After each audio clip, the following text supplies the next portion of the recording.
1. Okay. Actual recording is higher quality. It came up. Thank you, Riverside. Which Thank is, you. I'm assuming that means the quality of the programming. So there's going to be some sort of AI upgrade on this conversation. Yeah, it's going to scan it in real time. That'd be quite funny. One day. That's the plot of something, isn't it? It's a Black Mirror episode. I mean, it might be by now, to be honest. Yeah. After fucking each other and fighting vipers. That was the last series, wasn't it? It's been quite a while. It was, yeah, it has been. Yeah, that was only reality's caught up. I genuinely think this is the problem. It's turned into the thick of it situation where, oh, Nora, is that happy or sad? I can't tell. I think Nora's happy. Sammy sounds sad. Oh, I couldn't tell if that was a crying sort of sad. That was a giggle, a laugh, a cheeky laugh. Good. That's good. We like a giggle. But yeah, I think it is. Cheeky. It's like the thick of it when they said politics is now too stupid. Yeah.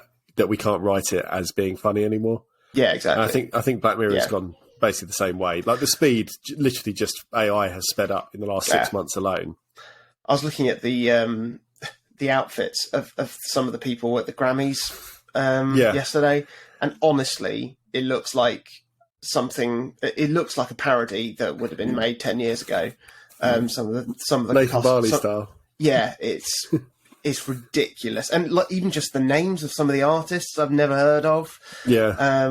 Like, here comes DJ Funk Snuzzle with his leopard print onesie, and it's like, it's mad. Yeah. Right. When a musician ends up going by a name like, oh, my name's Lil Bing Bong, or something like that, do you think they had a name prior to that, and when they reached a certain level of fame and influence, they then transitioned to becoming Lil Bing Bong? Or do you think it's a case of from day one, they were just like, no, this is me, this is the persona I use for my music, and that's what it's going to be? Probably that. I can't tell. No. I don't understand how anyone makes money from anything anymore, or anyone breaks through anything. So I don't have I can't see the pathway sort of thing. It feels like that. It feels like that. But there would have been a time where, in my head at least, I believed people made it in music by doing X, Y, and Z, still being fortuitous along the way. But it's like that's where you start, and you hope to get to this stage, and you hope to get to that stage. And I don't think that's how it works anymore. No. No. So for anyone to suddenly be a breakthrough artist, maybe they're fully formed, maybe they have one song, and then they just have to play the odds from there. They just go viral with something, and then fingers crossed. That's it. I don't know. It's weird. Hello and welcome to another episode of the O3C podcast, coming to you from O3C Games. We are Jonathan Dunn. That's me. I'm over here, and over there is Chris Dow. That's me, and I'm over here. Oh, he absolutely bloody is, and we're talking about bloody video, bloody games. Bloody hell. Right, go for it. Here's a trade offer for you. You give us a minimum of just £4 a month via patreon.com/O3C Games, and we give you bonus episodes, deleted scenes, uncut video versions of all Season 5 episodes, and access to our exclusive Discord server. It's that easy. Or, an alternative trade, you give us a review or rating on a podcast platform of your choosing. We won't even specify, and we will give you the digital equivalent of a big, sloppy kiss of gratitude.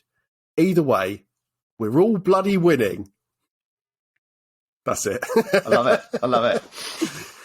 So we're back. It's another Playdate episode. I know. I mean, last week felt like a Playdate because we just loved playing those games, didn't we? Yeah, loved those rice pudding games, we did, as they have now come to be known. But this week we are resuming our coverage of Season 1 of the Playdate, and we're going to be talking about Executive Golf DX and Questy Chess, the chess simulator. We're going to be talking about that a little later on, and I'm looking forward to getting into that because I think those are two interesting games to talk about. But first, what are you buying? What are you playing? What are you playing? You know what? I'll go first. I'll go first because I finished Metroid Prime 2. Naturally. Just time coming out of your ears. Yeah, why not? Why not? I'll start by covering the positives because it is a good game. And I don't know how I'd feel about it if I'd played it without playing Metroid Prime 1 first, because a lot of the criticisms I have of the game are to do with it not being able to find ways to iterate upon certain elements of the first game, which means they either feel subpar, stale, or just downright pointless. But the positives: boss fights, absolutely outstanding. A generational best for the GameCube era. Phenomenal design and mechanics.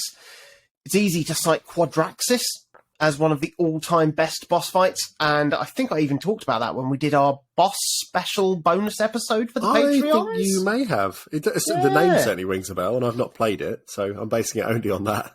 Yeah, I mean, it is so good. 3 phases, making use of all of your abilities, being screen-fillingly massive, incredibly coolly designed, and it feels insurmountable for the entire fight. It's brilliant. It rivals Nightmare in Metroid Fusion for the all-time best Metroid boss, I think. Something that they've done a bit differently in this game is the boss fights for the abilities that you get. Like in the first Metroid Prime game, the bosses guarding these upgrades weren't really related to what you get for beating them, but in this, they're even specifically named, like the Grapple Guardian or the Bomb Guardian, and the boss will be using those mechanics against you, showing you what you stand to win by beating them, and feeling underpowered every time trying to fight them without having that ability as well.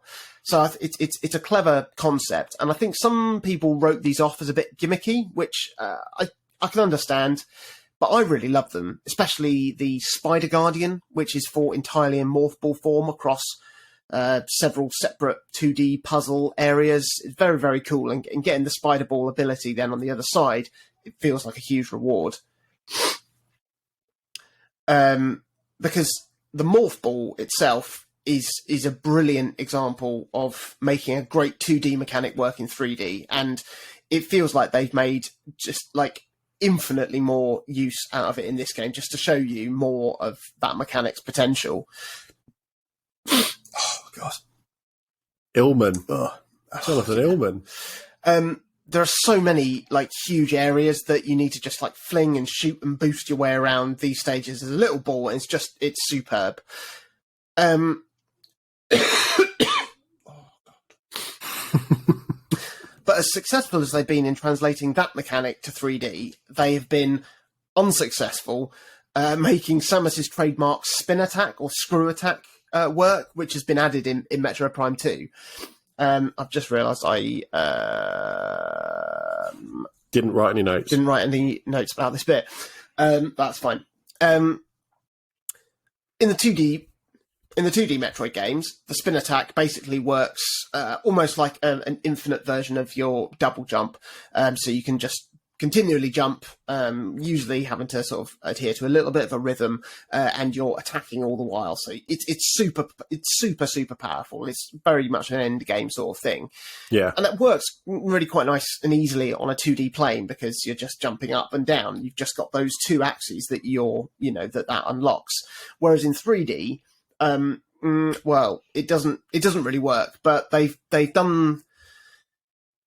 probably done their best with it, because you can't move left and right when you go into a screw attack. You jump out of first person mode into third person mode while you're doing it. But then you're absolutely locked on a plane of trajectory. So if you get your aim off, you just veer off into nothingness, which feels really annoying when you're used to being able to move around so fluidly in 3D. But also there's a strange sort of height element to it as well, because you basically only travel in a in like a straight line. So there's no verticality to it at all, which means, again, if like you get the jumping, the repetitive jumps at the wrong type of rhythm, you can just slam into a wall and then fall into nothingness. or and it feels like it doesn't fit in this game at all. Like there's a couple of wall jump sections, that's fine, but that could have easily just been done as a wall jump or as a grapple beam instead. And it's a real swing and a miss as far as I'm concerned in this game. It's a shame because, like I said, it feels like the ultimate sort of power up that you get at the end of like a 2D Metroid game, when then all of a sudden you're just tearing through stages, just like an absolute whirling dervish of power and pain. But it's not that here. It's just it just doesn't. It just doesn't work. It doesn't work, and I don't know whether or not it just simply it's a mechanic that doesn't work in 3D, or whether or not they just needed to rethink it. I don't know whether or not the mechanic is in Metroid Prime 3, if it returns in that, and if so, if they've done anything different, I don't know.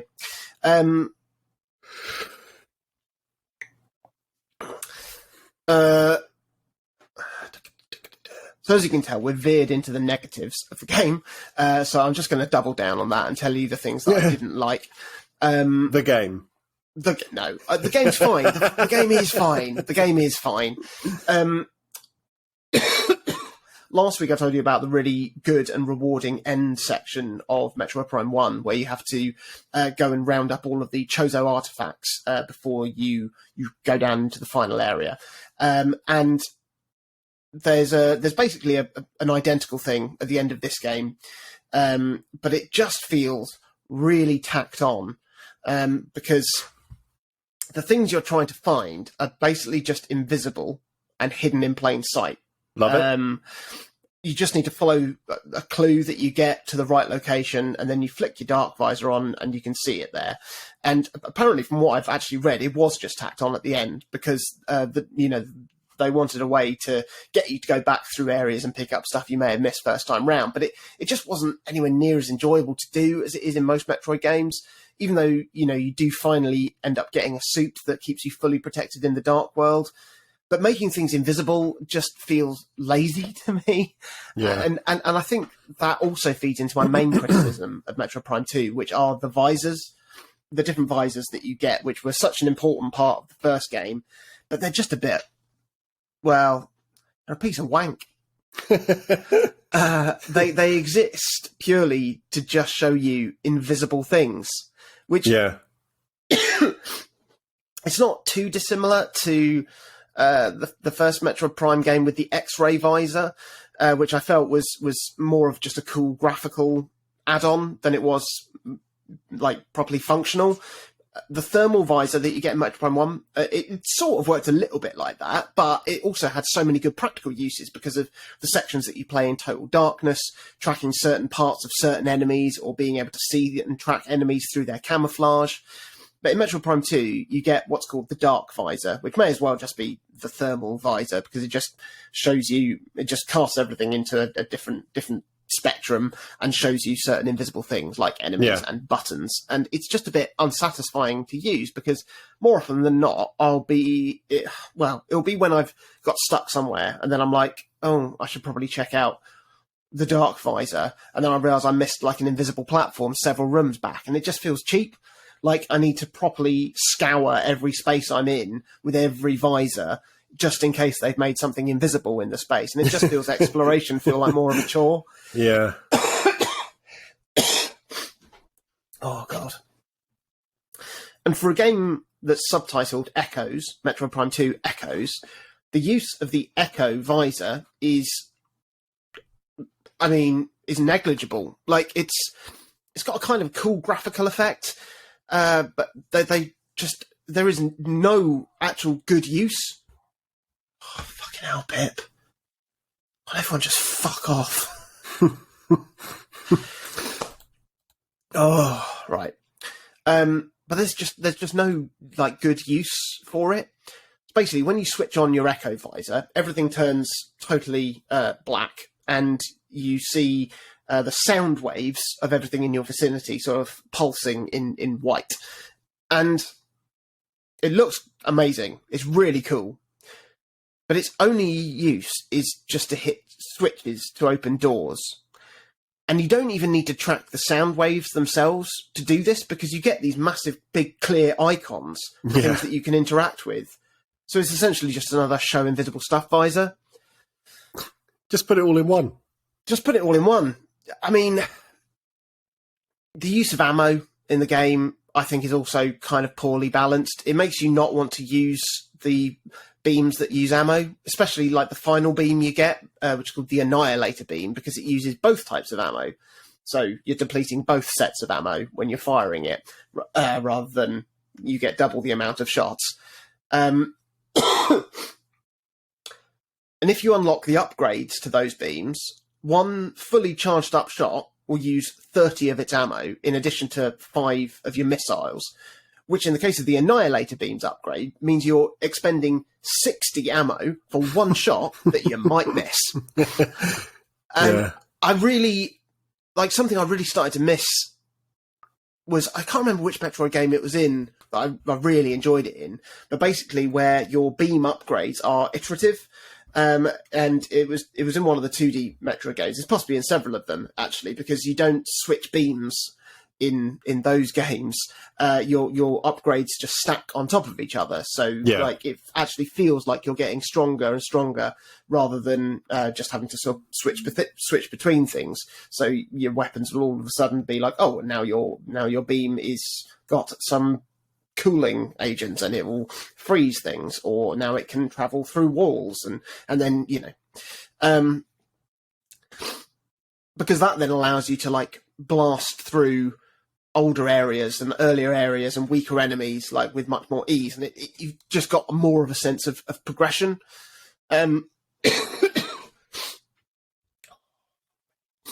Metro Prime 1 had a little bit more of that because, like, the beam upgrades that you got, the different beams, they did feel like they were sort of more powerful or had more use than the previous one. So by the time you unlock the fourth one, which is like the plasma beam, you're using that like as much as you can, and that's quite fun. Yeah. But I think both the visors and the different beams are the mechanics which show their age the most, but not because they don't work, because they do in Metro Prime 1. It's just I think that game fulfilled the potential of the idea. And, like, I don't know how Metro Prime 3 is going to deal with those things, certainly because there's a lot less buttons on the Wii controller to accommodate for, like, switching between multiple beams and visors. Waggle. Well, let's hope Waggle not. it. Let's hope not. But I really think that refining the formula, I think, is now key for the success of Metro Prime 3 and potentially 4. I don't know. It's weird to not be fully up to date with this series, because I literally know nothing about Metro Prime 3 other than it's on the Wii. And it would be good just to see, some of these ideas just sort of focused in a little bit, consolidated, and we'll see. But I'm really excited to play Metro Prime 3. I really, really am, and. I'm going to have to talk to Minty, because Minty had like Metro Prime 2 right near the top of his list. It was in his top 10, wasn't it? Yeah. Or just outside? He said it's better than Metro Prime 1 in every way, and I'm going to need to take him to task on that, because... Get him on. Let's have a fight. Get him back. Get him back! What have you played this week, Chris? I played one game this week, but for a number of hours. After another few hours tinkering with Forza Horizon on the Steam Deck, I finally admitted current defeat and just installed it on my laptop. Oh, there we go. And it took overnight because it's fucking 100 gigabytes. But I probably should have just done this initially, to be perfectly honest, because the game feels and plays even better when it's running at either a stupidly high frame rate on my laptop, because I've got a 300 hertz display.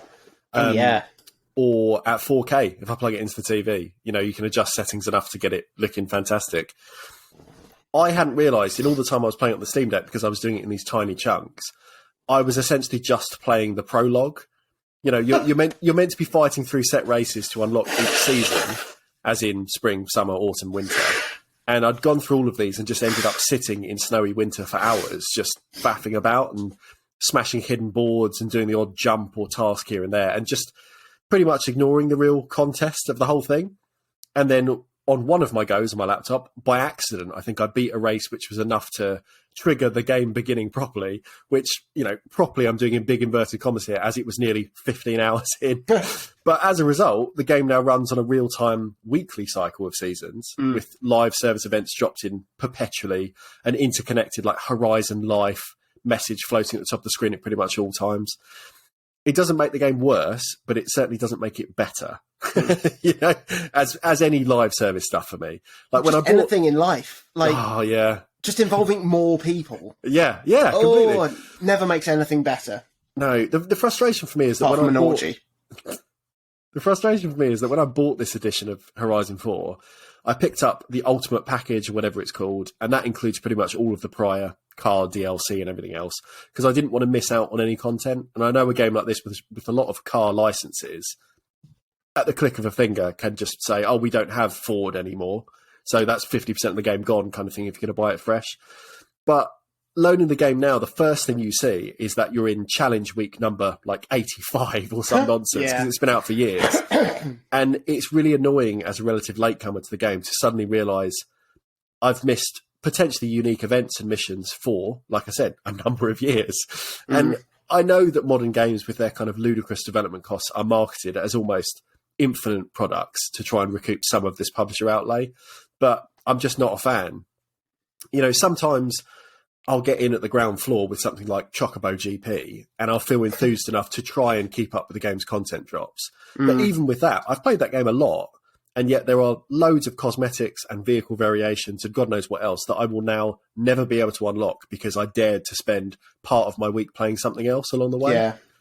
And I think there's a real, I don't know the word, it feels like a selfishness to me to developers making games that actively punish you for having interests elsewhere, because that's essentially what it's doing. It's like, for those who just play Fortnite, you can say, oh, I love games, I play Fortnite, full stop. And if you want to really keep up with it, if you want to have all the characters, if you want to get all the other nonsense that goes with it, it means that anytime you sit down and go, I will now play a video game, what you're really saying is, I will now play Fortnite. Yeah. And the time you say, I will play something else, it's to the detriment of you being good or on top of Fortnite. Yeah. And Forza feels a little bit like that in places. Now, with Forza, I'm trying to just enjoy it for what it is, because the single player content is still voluminous. I can't even say that word. I mean, it's overflowing. It's voluptuous. There are literally hundreds of hours worth of things to do. And I have, for what it's worth, enjoyed the connected challenges that I've played. You know, I've tried some of the online stuff. I've had a nice time playing car tag on a beach or racing against whatever kind of AI controlled ones, or Drivatar or whatever the shit is called when it's like the cloud-based people. But it does still rankle a bit that every week, the first thing I see is a look what you can win board of rewards, knowing that full well in just a few days it's going to transition into a different tense to be look what you could have won. And then I don't know if you can get that again. I don't know if these things come around infinitely, or if it's just a case of no, that race is that's done forever, and that annoys me. The things this game carry on. I know what you mean. Like, I think it's one of the reasons why I stopped playing the game, because I like a game that I feel like I can see my progress, even if I'm not going to 100% it. Like something like Monster Hunter, for example. You know, that's it's almost like a live service, because the amount of stuff they roll out, but that stuff they're rolling out, they're not then taking it away. It's stuff that goes into the game and stays into the game. It does mean that, you know, it can be a bit overwhelming to try and keep up with it, especially if you sort of duck out and get out of practice. But it's always very, very clear to see what there is to do, what you haven't done, so I can make a choice then about how I spend my time with the game. I mean, the things this game and series do well are still myriad. I think it's a wonderful game. I'm having a lot of fun playing it. But, you know, I think I mentioned back when you first spoke about 4 that I'd played the original Horizon to completion on the 360 with my brother Tom. And then I played a decent chunk of 2 as well when I first got an Xbox One, as an attempt to justify owning the console alongside the PS4.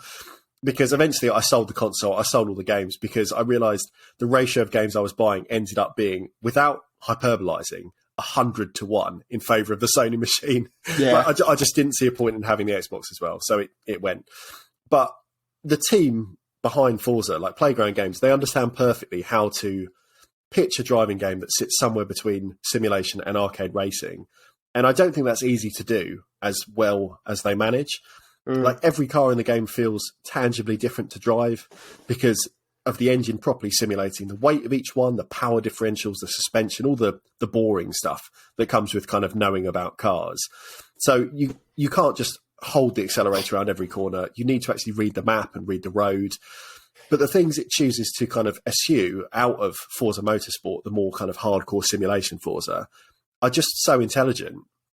So my brain thinks I should be able to fly through trees and cobblestone walls even at a relatively low speed. And so in game, you can, because it's like, it will be more fun if you can. So let's make it so.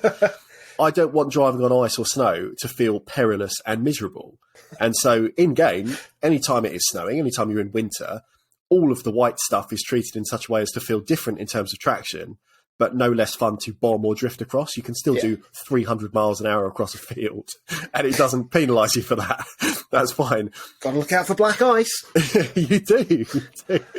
Another genius level inclusion is the infinite rewind, because in the single player stuff, if you fuck up a corner, you just rewind and try again. And when I first used this feature way back in the early games in the series, I felt it was like a crutch, and I used to try and limit myself to maybe one rollback a race. Today, 2023, I'm an older man. I do not care. I want to have fun, and if I fuck a race lead after 8 minutes of a cross country, I will not be doing it again. If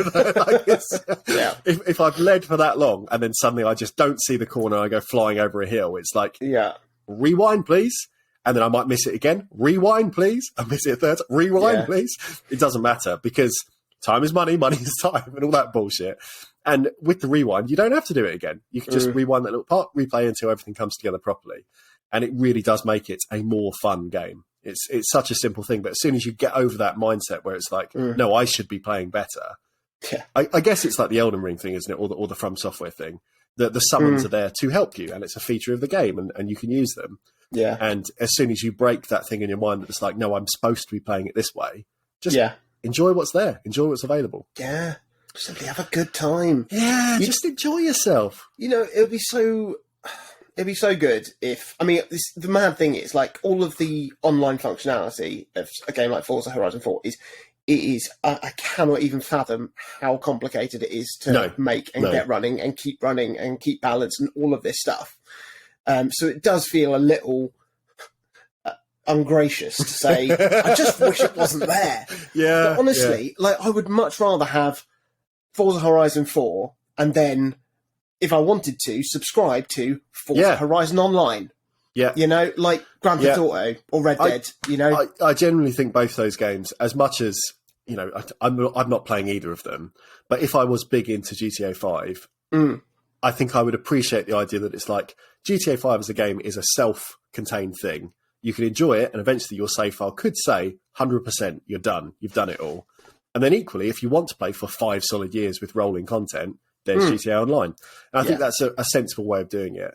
Because it's the difference, again, like, before I got to this stage, after the prologue in Forza, every time you boot it up, you had a nice serene picture of you just at your house. And then you'd be like, where should we go on the map today? Where are we going to drive this afternoon? And you'd plot a course, and you'd go and do a race, and you'd do whatever. And now the first thing that pops up is this big emblazoned thing like, here's some races, here's some stuff to get, here's a car you probably won't be good enough to get, all this stuff at once. And I just want to cruise about. I still think I'll be playing this game for quite a while. And I don't want to bore people just going, Forza's a good game, isn't it? So I probably won't mention it every single week. But it is a good time. It is a good time. And whether you're playing on the Xbox or Steam or whatever, I think it's a great franchise, the Horizon franchise. And oh God! Oh, Trump.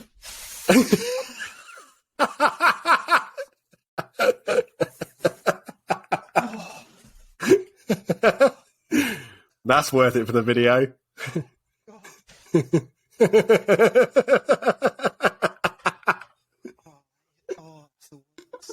Cramp's horrendous.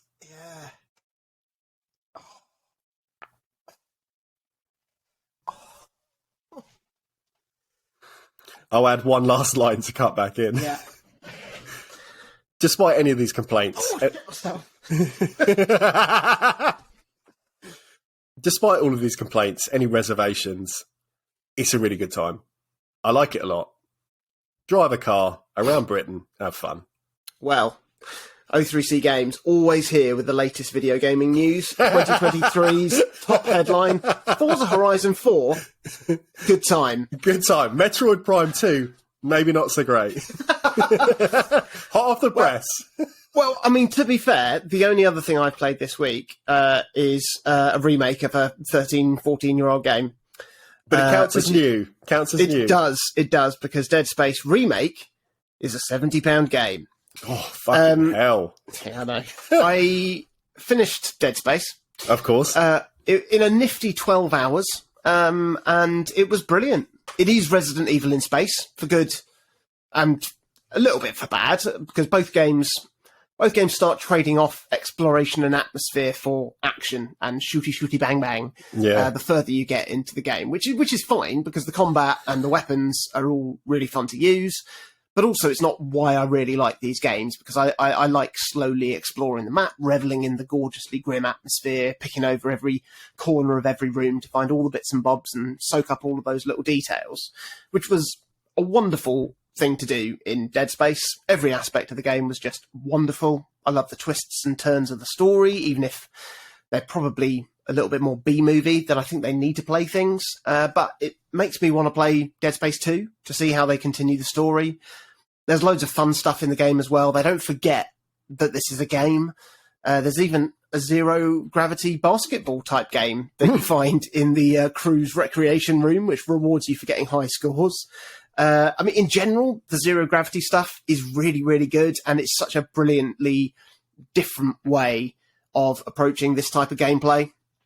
It really does sort of put it into a different dimension when all of a sudden you hear an enemy, you can't see it, and it not only could it be, I mean, it could be, I was going to say, not only could it be in front of you, behind you, to the side of you, it could be, I mean, all of those things then become very relative as you're floating around and you lose sense of what is up and what is down. And it's just, it's brilliant. There was one puzzle that I was a bit hazy on, like how to solve it, which it didn't feel like it was my fault. It just felt like actually it was just a bit woolly on specifically what you needed to do. Yeah. But it was fine. It was a little blip in an otherwise pretty flawless game. I'm not going to 100% all of the achievements. I did have a look because, well, one of them is to complete the game on impossible difficulty, which I don't know about you, doesn't feel reasonable to ask me to complete an impossible game. It's in the title, isn't it? Exactly. I mean, there are certain games that I enjoy the challenge of, and certain games that I don't really play for that kind of thing, like Dead Space or Resident Evil. Although I think I probably played Resident Evil 4 on like the hardest difficulty originally on the GameCube. I might do that when I get the remake later this year. We shall see. I don't honestly know if it's worth £70. Certainly not if you've already played the original Dead Space. There are, from what I think I played less of it than I remembered, because I played a few sessions with a mate of mine, and I remembered a lot less than I than I thought I would. But I had a little look and saw like what had been added and stuff like this, and there is additional stuff and improvements that fans of the original will enjoy, and I definitely recommend the game. Not for you, Chris. Definitely, I don't recommend it for you. The tension, the easiest unrecommend ever. Yeah, absolutely. The tension is palpable throughout like the entire game. The ship generally is just groaning and clanking, which keeps you on edge. And then like there's every single like fan and ventilation panel you go past. You never know if something's going to bust out of it or not. Like honestly, most of the time they don't, which makes it fucking worse. Because everyone you pass and something doesn't jump out of somewhere that you hadn't spotted. No, thank you. There's even things like when you get like comms coming in with like your crew. When they chime in, it buzzes in so aggressively loudly just to give you a jump. It's kind of funny. I don't want it. Thank you. No, thank you. No, but I did, and I'm done with it, and that was good. And that was good. And now I can turn my attention back to more creepy Dead Space in Metroid Prime 3, which I'm looking forward to giving a go at. That'll be my next week. There we go.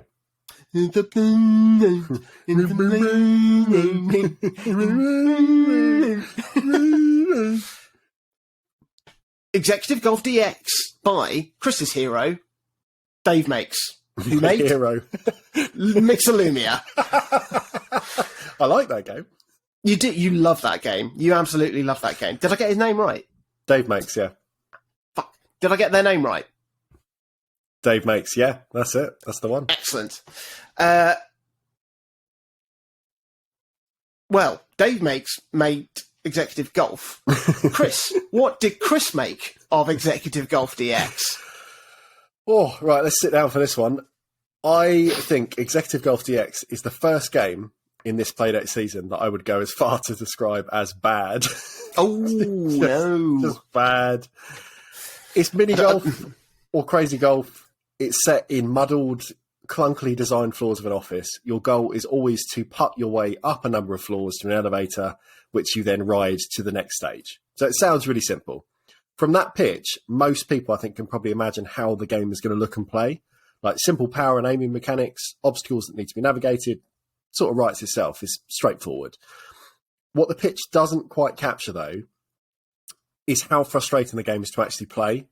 Each floor has a selection of office furniture strewn around, and for every shot you manage to make that lands somewhere beneficial or fortuitous to your onward mission to the elevator, you'll have to take 30 other shots to gradually edge your ball out from under a spinny chair or water cooler or photocopier. At first, I played a stage or so. I genuinely believed that with a bit of practice, I'd be able to figure the game out, or at least be able to approach obstacles with a more consistent strategy.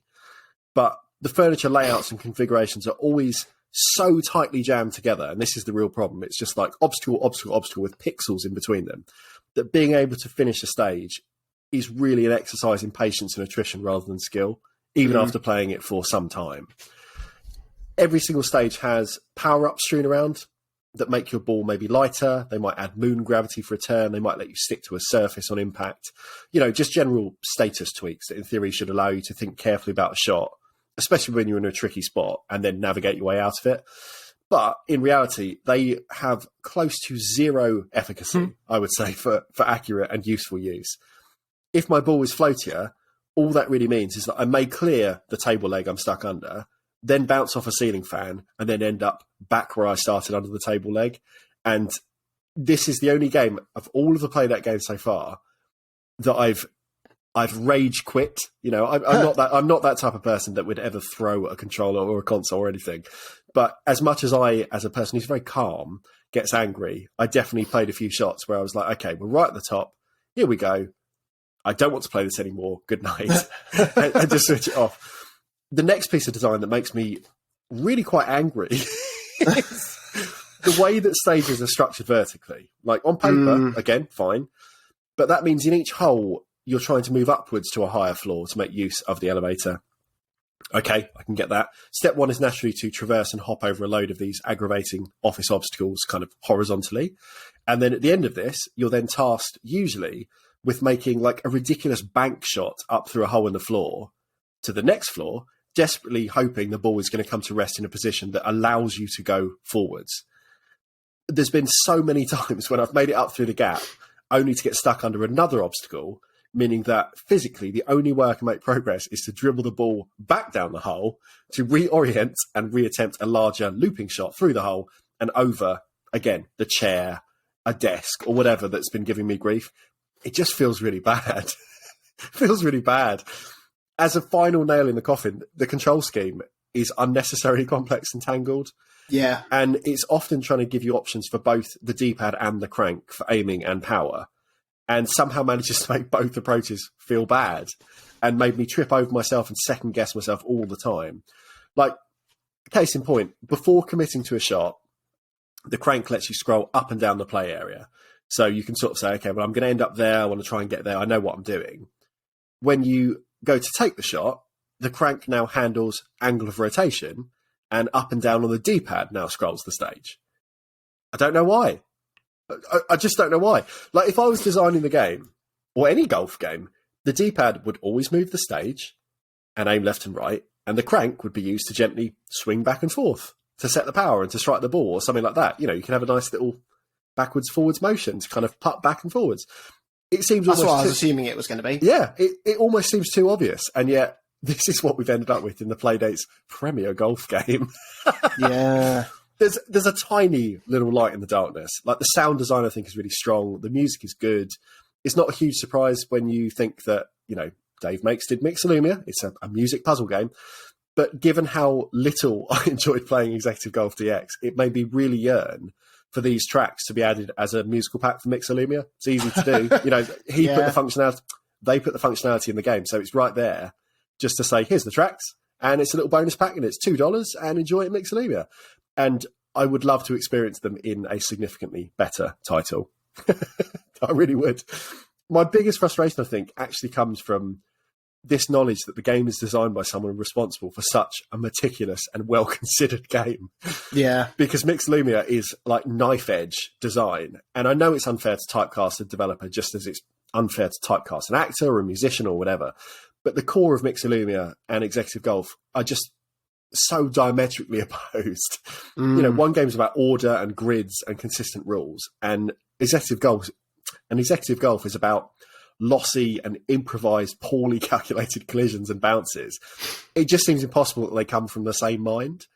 You know, for one person to make something and then go, well, I've made this other thing, I think it's just as good, because it's not. Yeah. I'll finish with a little story of the straw that broke the metaphorical. The central conceit of the game is that you golf up one tower block and are then launched to a second tower block to golf down. So it sort of mixes the gameplay up a little bit. So the first tower, so the first tower you're going up these holes in the floors. The second tower you're going down. So in maybe 45 minutes or half an hour, maybe, if I was being kind to myself, I'd climbed my way up to the executive block of Tower 1. I'd enjoyed a little cutscene of my ball being spiked through the glass ceiling of one building into the next, and then started the descent down. I navigated through around whatever annoying obstacles the floor had to offer, and then arrived at the elevator. So I was like, okay, here we go. We're going to get through this. In 15 strokes, I counted them, 15 strokes, I was not able to get the ball through the door, as the elevator only opens when you land relatively central to the lift. And at that stage, again, I just said, fuck it, and closed the application. Because with all these things, like, less is more, you know? The Playdate could house a version of Desert Golfing, officially my 94th favourite game of all time, don't you know, with ease. And that's the type of experience that could have topped the Playdate season, for me at least. Yeah. Simple, low-stakes fun, analog controls that would have mapped pretty well to the crank, near infinite replayability. But, you know, back on whichever device I was playing Desert Golfing on originally, I played thousands of holes and never felt frustrated, even when a putt may have taken me 50 attempts to sink. And yet, in Executive Golf DX, from a fresh launch, I felt annoyed whilst playing the first hole. So, for me, it is sadly the bottom of the list so far in Playdate Season 1. Well, it's top of my list. I fucking loved it. Yeah. No, it's really not a fun game. No, it's not a fun game. Such a shame. Like I said, I didn't actually reach that midway point where it changes from going up to going down, because that was I was like, this game would be so much more fun if you were going down. It's not. Well, no, it's it's just it's horrible and awkward and unsatisfying. It reminded me, like, I mean, I think golf games, like, given how remarkably simple they look, it's so tricky to get them right, it seems. Yeah. Something like Desert Golfing is absolutely outstanding. It's so simple. But then a game I played recently, Cursed to Golf, the roguelike golf game, it's almost really fun. Like, it's just a bit off. I think there's too much verticality in that. I mean, you're going down most of the time more than going up, but I think it's just not. It's not fun to do that with a golf game. It reminded me a bit of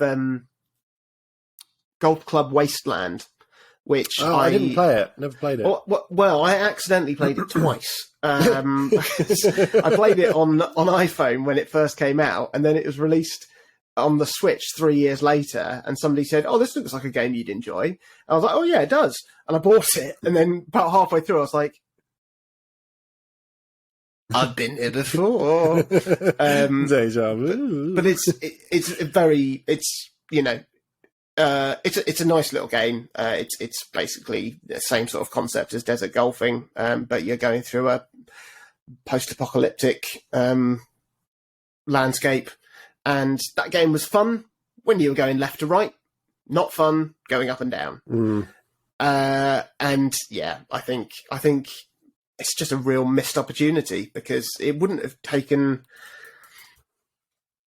much tweaking to make executive golf just a bit more fun. I genuinely think to do less would have been better. You know, I said less is more, but it's like, to take things away, there is a game in here. But it needs, the controls need a bit of work, but that's something you can do. But it's like, it's the layouts of the stages. It feels like the first draft of this game might have been like, here's a floor and a chair. So you're going to hop over the chair. And then at some stage in development, they said, here's 30 chairs. And no one questioned it. Because again, it's a single developer. And I think that is a big part of it. We've mentioned before about the idea of people playing their own games. It's very easy to think, well, I'm good at this, so everyone will be good at this. But you lose sight of kind of your own skill set, and you're approaching it from a totally different mindset and mentality, because you, in your head, think, well, it is to be played this way because I made it this way. But you don't know, in the hands of the end consumer, how it's actually going to be perceived and received. And all right, I won't make you play Super Mario Maker again.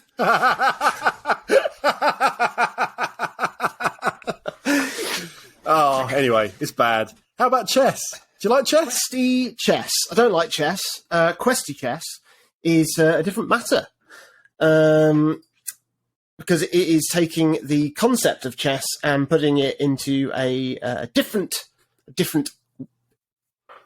box. Words can be tough. Words.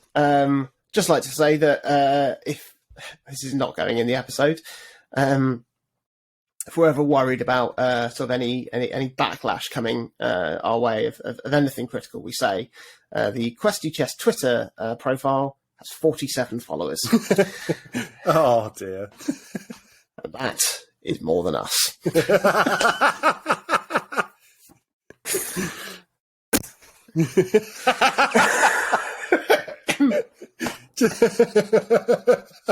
I think please cut that little section that we can just put on social media this week. Yeah.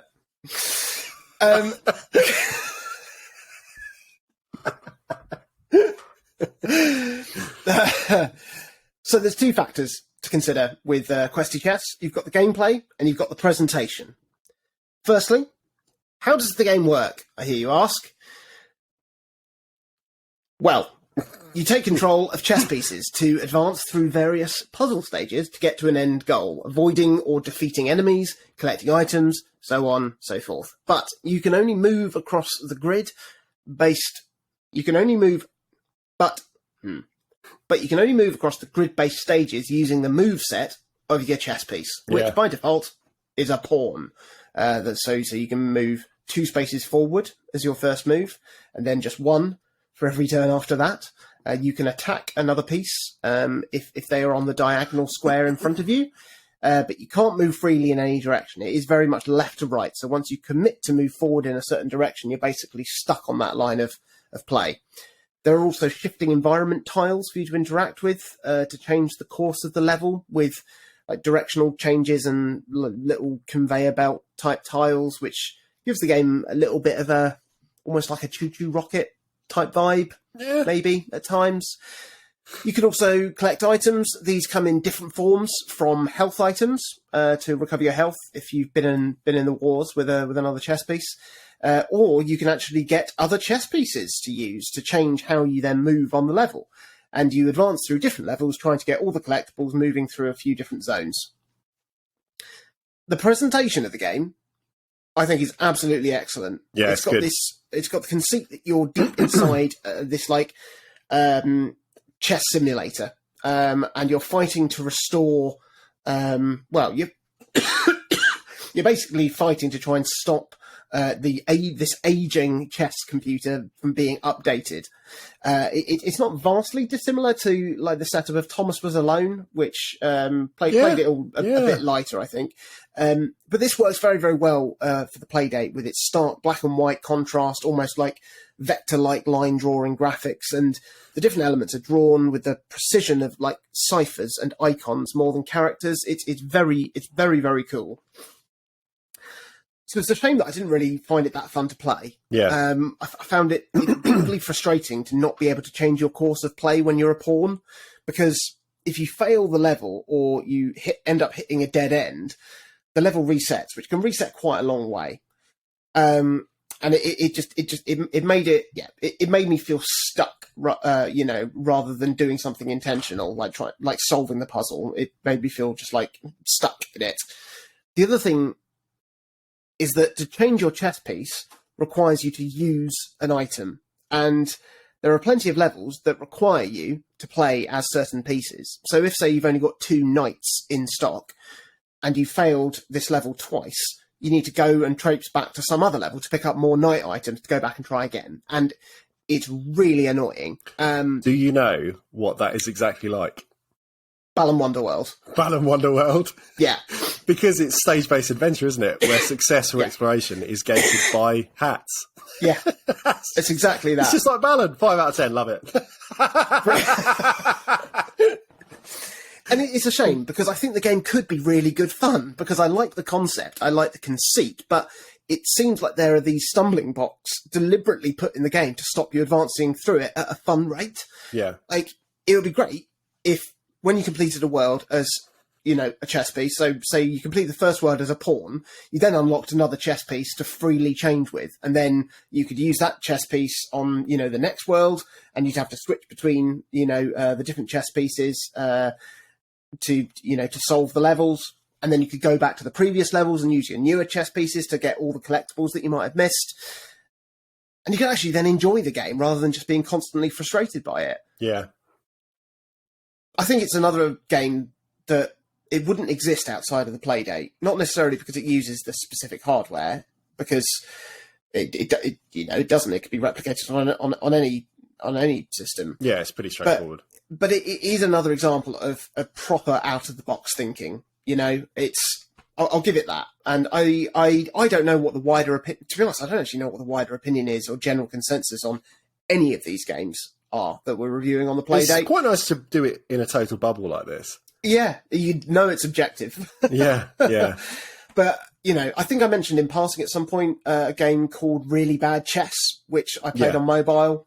And that sort of similarly uses the general rule set and mechanics of chess to then play a deliberately very different type of game that gleefully allows you to play out of the box of standard chess. And I think it does it a lot more successfully than this game, which is a shame, because it's I think again it's two games this week that could almost be really good if they'd have just done something that somebody else had done. I don't know how I feel about this one.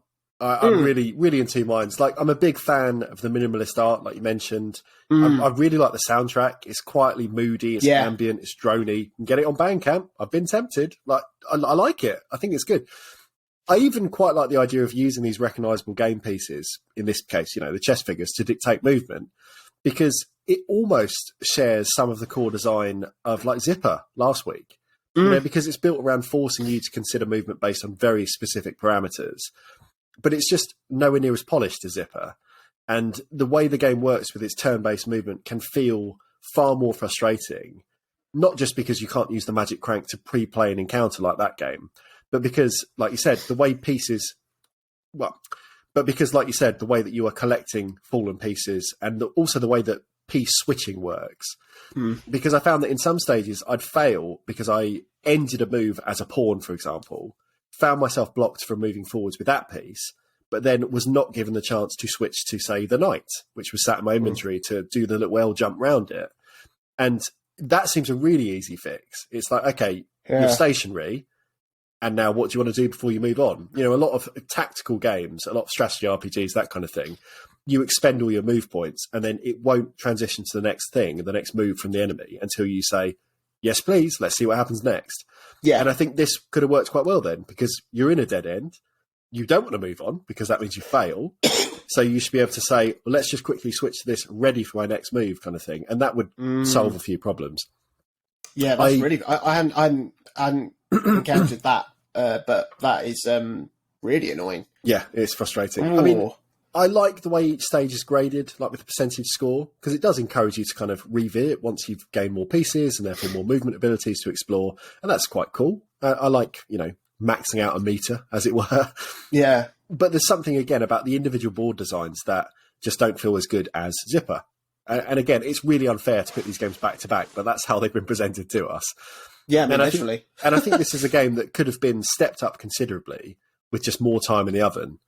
If you read anything about Zipper, about its kind of development, I think Bennett Foddy had the idea like 5 years ago, didn't know what to do with it, got sort of the nod from Playdate to say, we're doing this console if you'd like to be interested. And then it still took a further like 3 years of development to get that to a stage where he went, no, this is it. This is the game. And it doesn't feel like Questy Chess had that timeline. I could be wrong, but it doesn't feel like it. No, I think it feels like we've said with some other games. It's like, Playdate. Okay, well, let's do a chess game. Let's do a golf game. Let's do an asteroids game. And, depending on where you take those concepts and how you sort of really challenge yourself and push and press the game to sort of, it's going to be successful or not, Yeah. Whereas like Hyper Meteor, like I said, it's like it is just an asteroids game for the Playdate, but they make sure to get the basics right, and then they push it a little bit further in the direction, and you go, there you go, brilliant. Yeah. Whereas these two games this week wouldn't do that. Yeah, I mean, I think there's definitely something to the idea of using chess pieces in a game like this, because they do have this kind of unique movement that is indelibly etched in pretty much everyone's brains, whether you like the board game of chess or not. But hate it. Yeah, but it just doesn't do it. It doesn't do it. Play really bad chess. Yeah. It's really good fun. I might do. I think... When will you? Oh, I don't know. I play a lot of games. But, yeah. You haven't played Bonza, have you? Matt Letizia. Overall then, not a vintage Playdate week. The first time I think we've ended on a bit of a poo-poo. Yeah. I think it's comfortably the worst Playdate week we've had. Yeah. Yeah. So what's coming next on our next Playdate update? Let's look forward to the future. Let me have a look. What we got? Well, I've been looking at the website, and I don't think we got them in this order. Okay, as they're laid out on the Playdate website. Let me just check mine. It says the next ones are Saturday Edition and Star Sled, but my console has Spellcorked and Inventory Hero downloaded before that. I don't know whether mine does not. I've got Star Sled and Saturday Edition. Okay, it's very possible that I just didn't turn my Playdate on for I don't know. Maybe it did a couple of weeks. It could have done 4 at once then, kind of. Yeah. Thing. Okay. Should we say we're doing Star Sled and Saturday Edition? Yes. Okay. Well, let's try not to leave on a bum note. Let's leave on a note of prospect, and that is what games are going to be coming next on our Playdate update. In 2 weeks' time, we're going to be talking about Saturday Edition by Wild Rose and Star Sled by Panic. Oh, their own game? Their own bloody game. And that is the first Panic game released as the... I think there's a couple in the season, but that is the first one that would have been played. So yeah, all eyes are on that. I don't know anything about either of the games whatsoever. So that's going to be really good fun. That's going to be really good fun.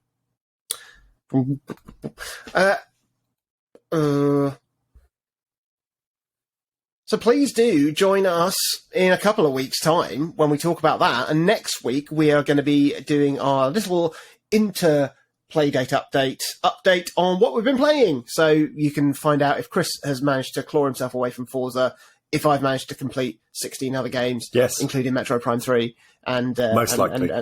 stay tuned, because I may well be playing some newer games as well. Chris will not. Chat to us on social media at O3C Games on everything. Go to our website, o3c.games, read our stuff, share our stuff. We'd love that. And you can chat to us individually. I'm on Twitter at Jonathan Dunn. I am at Chaz_Hodges. See you next week. Bye.